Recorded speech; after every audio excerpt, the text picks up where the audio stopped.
kali penghargaan Piala Citra Pariwara. Diterima oleh pembacanya atau pendengarnya atau pemirsanya gitu ya. Berbeda dengan sekarang. Sekarang kan teman-teman, siapa yang nggak punya akun TikTok? Masih punya kan? Iya. Itu di sebuah kota besar di seluruh dunia dia punya kegiatan, termasuk di Jakarta ya. Jadi dia bilang di bukunya Ogilvy on Advertising, dia bilang bahwa sebuah komunikasi tanpa tujuan dan strategi yang jelas, komunikasi yang paling banyak kita temui justru teman-teman yang masih di manalah pusing urusan kesehatan gigi, iya kan? Ngapain dia jual ke anak-anak muda ini supaya gigi kalian sehat? Semua kita mau targetkan untuk komunikasi, lihat aja mungkin belum, kita juga bosan. Itu penyakit terbesar kita dalam komunikasi. Jadi konsistensi dari tahu sebenarnya ngomongin apa selain Indonesia sangat kaya secara budaya karena agama, tapi bahwa ini sebuah kok panjang ini ya. Di skip aja lah, nggak bisa sama sekali. Saya baca seperti itu, mungkin lebih detail tipsnya, lebih detail maksudnya apakah ada zat, apakah mesti malam kah atau misalnya.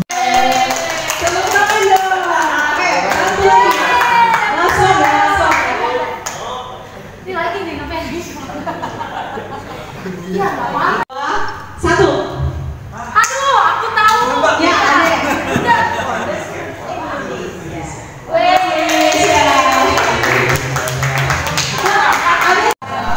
Saya Diki dari Bogor Barat, Jasina. Saya menanyakan yang tadi kan sempat nge-live ya gambar videonya. Nah itu ada strategi marketing kita ke depannya, yang dimana kami ini berusaha dengan media sosial. Itu lebih membangun tentang efek dari media sosial, Pak.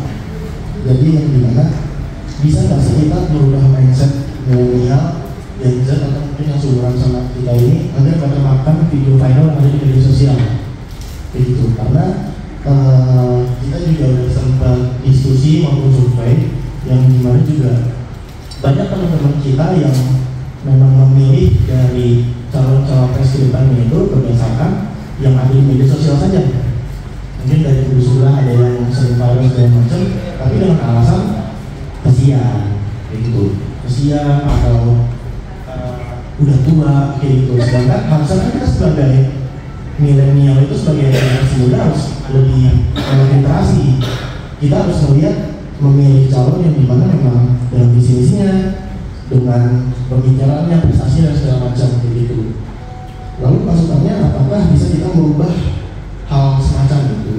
Apakah dengan kita membuat sebuah konten dengan narasi yang melibatkan interaksi atau hal semacamnya, atau kita hanya bisa berlomba saling membuat konten di media sosial seperti itu, Pak?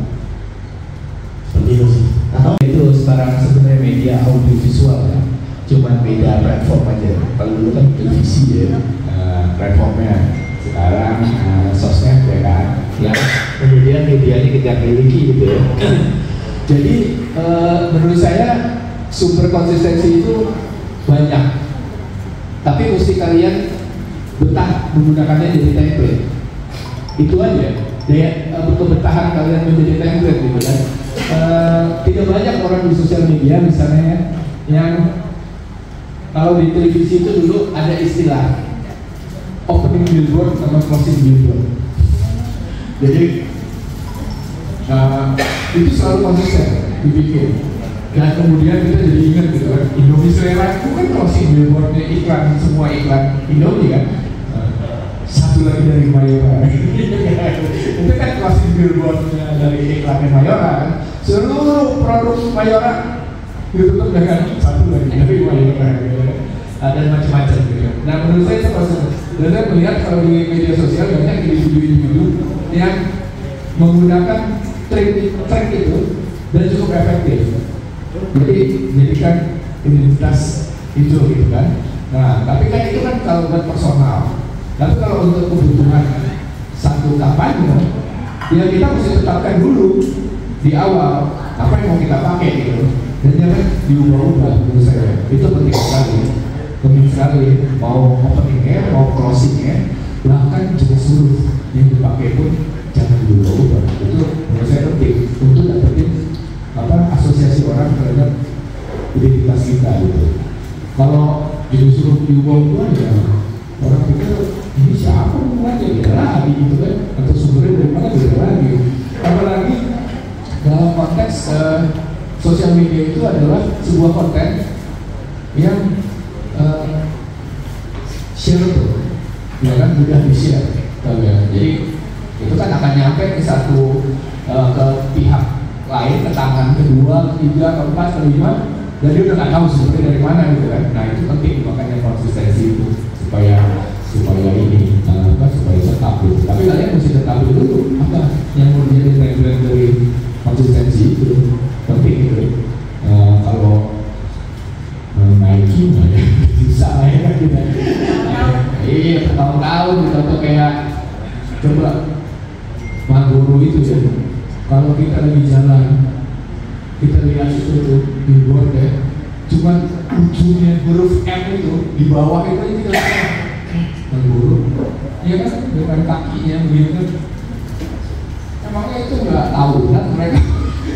Cuman sepotong huruf M aja kita udah tahu bahwa itu logonya Marlboro kan. Nike gitu, ujungnya kan gitu. Tapi itu adalah sebuah hal yang harus dilakukan secara bertahun-tahun. Tapi kalau buat sosmed dalam periode yang lebih ini dan yang sangat crowded itu ya kita mesti tetapin kita mau punya ciri apa gitu kan. Banyak nih, misalnya bahkan gini aja yang paling simpel ya, menyapa audiens kalian aja gitu. Kalau berubah-ubah, tiba-tiba guys, tiba-tiba bro. Orang kan yang ini kagak bisa mengidentifikasi kalian siapa, ya kan? Tiba-tiba kak, ini jangan berubah-ubah gitu. Konsistensi itu penting gitu kan? Konsistensi itu penting. Kayak itu kan, kayak salah satu calon cawapres gitu. Kan konsisten benar tuh. Peningkatan jumlah tenaga kerja, jumlah gaspol. Tapi konsisten ngomong apapun juga peningkatan tenaga kerja, gitu kan? Gitu kan? Urusannya Rich Brian tampil di Coachella, Maggie tampil di Coachella, dia urusannya nyambung ke peningkatan tenaga kerja kan gitu kan? Tapi konsisten terus tahu kan? Itu penting. Iya betul. Masuk semua ke dalam barisan, menghitung 1 sampai 5 ya. Jangan 1 sampai 5 deh, 1 sampai 3 aja. 1 sampai 3 aja, soalnya ternyata nggak baik. 1, 2, tentang Pak Ganjar. Oke? Siap? Ya, bisa ya? Temanya bebas apa aja, pokoknya tentang Pak Ganjar. Capres karena masuk merespon itu. Ya? 10 menit ya. Kayaknya perlu dibuka kali ya. Dia memang becok. Dia lebih mantap katanya. Iya. Semuanya diajakin foto, tapi kan diajakin foto sih Pak. Bentar.